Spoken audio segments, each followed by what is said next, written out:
जय श्री श्याम किसान साथियों, मैं मनीष कुमार नागर स्वागत करता हूं आपके अपने चैनल कोटा मंडी में।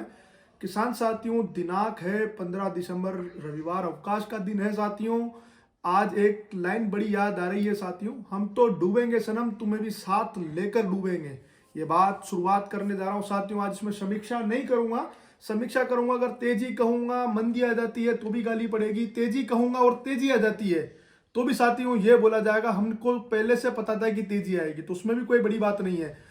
जो काम आप कर रहे हो साथियों, जो काम मैं कर रहा हूं उसमें गाली पड़ना निश्चित है। तेजी की तेजी आएगी तब भी गाली पड़ेगी, तेजी की मंदी आएगी तब भी गाली पड़ेगी, ये मुझे जानकारी है। लेकिन फिर भी लगा हुआ हूं साथियों किसान हित पर, उसी भावना से वीडियो बनाता हूं साथियों। जैसे कि पहले तेजी में बनाया करता था, मंदी में भी उसी भावना से खड़े होकर मंडी में वीडियो बनाता हूं, चाहे अपशब्द सुनने पड़ते हैं। हालांकि उसमें मेरी कोई गलती नहीं है, डिमांड सप्लाई का खेल सारा चलता है। लेकिन आज एक लड़ाई इसी लड़ने जा रहा हूं साथियों, आज प्रयास करने जा रहा हूं। जो लोग चाइना का लहसुन बेच रहे हैं, सबसे पहले ये उनके लिए शुरुआत करने जा रहा हूं साथियों। हम तो डूबेंगे सनम, तुम्हें भी साथ लेकर डूबेंगे।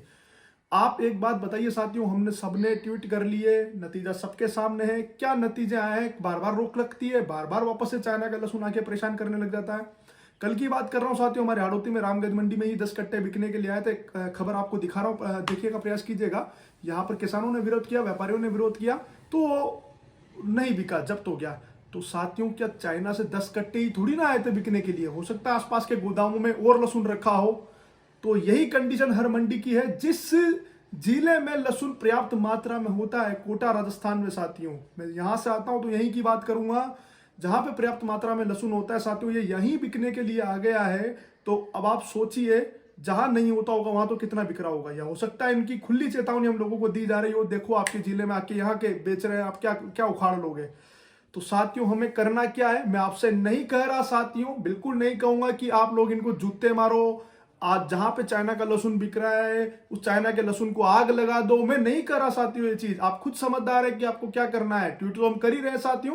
बाकी आपको इतना सा कहना चाहूंगा, लड़ाई गांधी जी के चरखे समय नहीं मिली थी साथियों, भगत सिंह की तरह बनना पड़ेगा। बहुत हो गया प्रेम से, बहुत हो गया सब चीजें प्यार से। अब ट्वीट करेंगे साथियों, ट्वीट भी करेंगे। मैं बिल्कुल भी आपसे ये शब्द नहीं कह रहा हूं साथियों कि हमें इस चाइना के लहसुन को आग लगानी है, या हमें इस व्यक्ति को जो भी बेचने के लिए आ रहा है उसको जूते मारने हैं, या जिसके भी गोदाम पे रखा है साथियों उसको चप्पलों से मारना है। मैं बिल्कुल भी नहीं कह रहा साथियों। आप मेरे ऊपर ये मत कहिएगा कि कल ये कोई घटना होती है तो आपने बोला था भैया, मैं बिल्कुल नहीं कर रहा। बाकी सभी समझदार हैं किसान साथियों, और सबसे महत्वपूर्ण व्यापारी बंधु, क्योंकि किसान साथी तो यहां से निकल चुका है, लगभग 5% किसानों के पास ही माल बचा होगा साथियों। लेकिन छोटे व्यापारी बेचारे, जिन्होंने कुछ पाई पाई जोड़कर पैसा बचाया था, उन लोगों ने थोड़ा स्टॉक किया था, वो लोग बड़ी उलझन में उलझे हुए साथियों। और वही ऐसे लोग हैं जो भाई साहब, भैया, ऐसे वर्ड इन लोगों के लिए यूज करते हैं। मंडी में तो बिल्कुल शरीफ से बन के घूमते हैं। बाकी इनकी हकीकत क्या है साथियों, ये चीज मैं आपको बताता हूं। परसों के दिन रात में कोटा मंडी के किसी गोदाम में चाइना का लहसुन उतरा था साथियों, ये मुझे कंफर्म रिपोर्ट आई है। लेकिन मुझे नाम नहीं पता लगा साथियों कि किस व्यापारी के गोदाम में ये लहसुन बिका था। मैं जरूर साथियों, अगर मुझे पता लगता है कि कौन व्यापारी था, वो मैं नाम लूंगा। ऐसे दोगले व्यक्तियों का, ऐसे चिन्नी चोर व्यक्तियों का, जो खा यहाँ का रहे हैं, गांव वहां का रहे हैं, वहां का माल मंगाकर कहां बेचने के प्रयास में है ऐसे लोग। मैं सिर्फ कोटा की बात नहीं कर रहा साथियों, आपके पास जो भी मंडी पड़ती हो, जहां भी चाइना का लहसुन बिकने आता हो, आप उनको बिल्कुल भी थप्पड़ मत मारिएगा, आप उनके लहसुन को बिल्कुल भी आग मत लगाइएगा साथियों। मैं आपसे निवेदन कर रहा हूं इस चीज का। बाकी आप खुद समझदार है कि आपको करना क्या है, ये चीज आप खुद समझ सकते हैं साथियों। बाकी जो प्रतिबंधित लहसुन है उसके लिए आप पुलिस में कंप्लेन कीजिए साथियों। मैं तो ये कह रहा हूं आपसे, आप पुलिस को बुलाइए, रिपोर्टर को बुलाइए, आप उसके बारे में ज्ञापन दीजिए साथियों, ट्वीट कीजिए, इन लोगों का प्रयास कीजिए। क्योंकि हमारी तो एक आंख फूटी है साथियों, हम इनकी दोनों आंखें फोड़ने का प्रयास करते रहेंगे। मैं किसान परिवार से आता हूं, हो सकता है मेरे शब्द चयन गलत हो सकते हैं, लेकिन जो मन की भावना है बिल्कुल सच्ची है। क्योंकि अगर छोटे व्यापारी जिंदा रहेंगे साथियों, तब किसान जिंदा रहेगा। मैं बार बार एक ही चीज कहता हूं, किसान और व्यापारी दोनों ही एक साइकिल के पहिए हैं।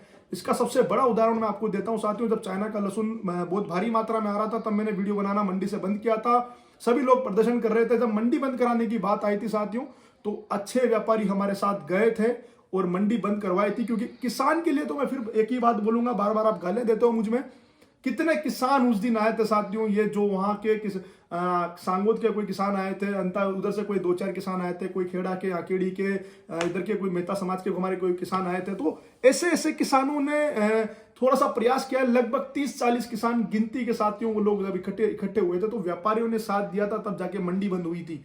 तो मैं सभी व्यापारियों के लिए भी नहीं बोल रहा, बाकी इनमें से कुछ 1% व्यापारी ऐसे हैं जो उनके साथ ही चाय पीने वाले व्यक्ति हैं, बेचारे छोटे व्यापारी हैं, उन्हीं के साथ खाना खाते हैं, उन्हीं को भैया भाई साहब बोलते हैं, और उन्हीं की ऐसी की तैसी करने पर तुले हुए हैं। क्यों? 2 पैसे के लिए, मात्र 2 पैसे के लिए। भैया पैसा अगले साल भी कमाया जा सकता है। आप धर्म कीजिए थोड़ा धंधे के साथ में, जब जाके आपको ऊपर वाले की दुआ लगेगी, वरना ये कमाई आपको कभी भी सूट नहीं होगी। हो सकता है आपको कोई बीमारी हो जाए या कोई चीज हो जाए। बाकी जो समय चल रहा है साथियों, आर पार लड़ाई लड़ने का समय है। मैं फिर से कर रहा हूं आपको मैं बिल्कुल भी ये नहीं बोल रहा कि आप लोग इनको जूते मारो या इनके लहसुन जहां दिखे आग के हवाले कर दो। मैं ये कह रहा हूं साथियों, आपको पुलिस को बुलाओ, रिपोर्टर को बुलाओ, ट्वीट करो साथियों। बाकी आप खुद समझदार हैं, आप समझ गए होंगे कि आपको करना क्या है। ये आर पार की लड़ाई है, भाव का मुंह है, हमारी एक आंख फूटी है, हम इनकी दोनों आंख फोड़ने की तैयारी में बिल्कुल रहे हैं साथियों। बाकी वीडियो किसी को पसंद है साथियों, इस वीडियो को अधिक से अधिक शेयर कर दीजिएगा साथियों, क्योंकि आज समीक्षा का वीडियो नहीं बना रहा, क्योंकि समीक्षा में सीधी गाली पड़ती है, तेजी आती है तो लोग बोलते हैं भैया हमें तो पता था तेजी आएगी, आपने कौन सी नई बात कर दी। अगर तेजी की जगह मंदी आ गई, भाई मनीष भैया आपने तो मरवा दिया, खुराना जी आपने तो मरवा दिया, काहे का मरवा दिया रे भैया? 8 भागों में बांटने के लिए बोला था खुराना जी ने, आपने क्यों नहीं बेचा? खुराना जी ने शुरू से बोला 300 के पास लगभग लहसुन जाएगा, तो बार बार चाइना आएगा। हुआ ऐसा? मैंने खुद 17 नवंबर के दिन बोला आपको सेल कीजिए, मैंने कल के वीडियो में दिखाया था। लेकिन प्रयास करते हैं साथियों, जब कोई माहौल खराब करता है तो उसके लिए थोड़ा पॉजिटिव बनाने के लिए कुछ अच्छी अच्छी बातें का प्रयास करने का विचार करते रहते हैं, ताकि किसान हित में बात होती रहे। ठीक है, आप गालियां दोगे वो भी स्वीकार है, आप माला पहनाओगे वो भी स्वीकार है। बाकी ये जो मैं बात बोल रहा हूँ चाइना के किसान खिलाफ साथियों, किसानों को, व्यापारियों को, सभी को खड़े होकर एक साथ लड़ाई लड़नी है, और लड़ाई कैसी? आर पार वाली। धन्यवाद। जय श्री श्याम, जय श्री महाकाल।